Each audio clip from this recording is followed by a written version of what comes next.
stone soup.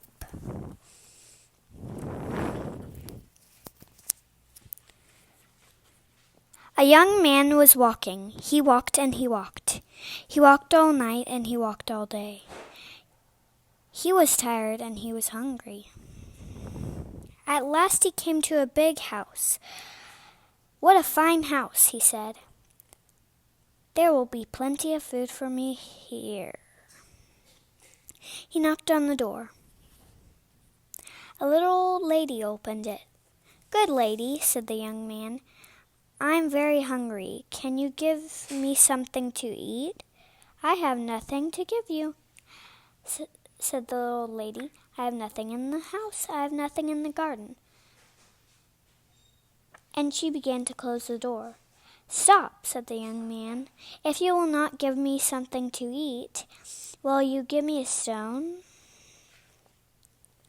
"A stone?" said the old lady. "What will you do with the stone? You cannot eat a stone." "Ah," said the young man, "I can make soup from a stone." Now the old lady had never heard of that. "Make soup from a stone," said the old lady. "Fancy that." There are stones in the road," said the old lady. The young man picked up a round gray stone. "This stone will make a wonderful soup," he said. Now get me a pot." The little lady got a pot, filled the pot with water, and put it on the fire. The young man said. The little lady did as she was told, and soon the water was bubbling in the pot. The young man put the round gray stone into the pot. "Now we will eat it. Now we will wait for the stone to cook into soup," he said. The pot bubbled and bubbled. After a while the little lady said, "This soup is cooking fast." "It is cooking fast now," said the hungry young man, "but it would cook faster with some onions." So the little lady went to the garden to get some onions.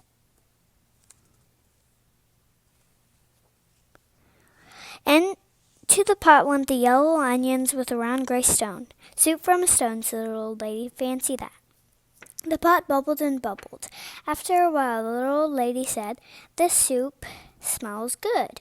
"It smells good now," said the hungry young man, "but it would smell better with some carrots." So the little old lady went out to the garden to pull up some carrots, all the carrots she could carry. Into the pot went the long thin carrots with the yellow onions and the round gray stone. "Soup from a stone," said the old lady. "Fancy that." The pot bubbled and bubbled. After a while the little old lady said, "This soup tastes good. It tastes good now," said the hungry young man, "but it would taste better with some beef bones." So the old lady went to get some juicy beef bones. Into the pot went the juicy beef bones and the long thin carrots and yellow onions and a round gray stone. "Soup from a stone," said the old lady. "Fancy that."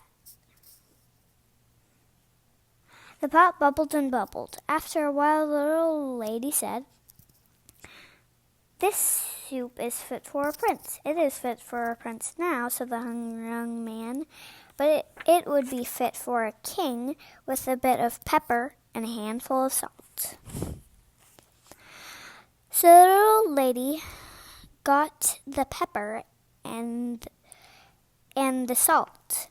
Into the pot went the bit of pepper and the hand with the juicy beef bones and the long thin carrots. the bit of pepper and the handful of salt with the juicy beef bones and the long thin carrots and the yellow onions and the round gray stone. Soup from a stone, said the old lady. Fancy that. The pot bubbled and bubbled. After a while, the little old lady said, "This soup is too thin." "It is too thin now," said the hungry young man, "but it would be nice and thick with some butter and barley." Into the pot went the butter and barley with the bit of pepper and the handful of salt, with the juicy beef bones and the long thin carrots and the yellow onions and the round gray stone.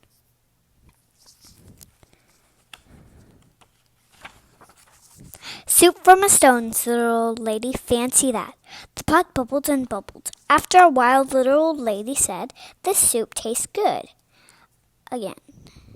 "That is good soup," she said.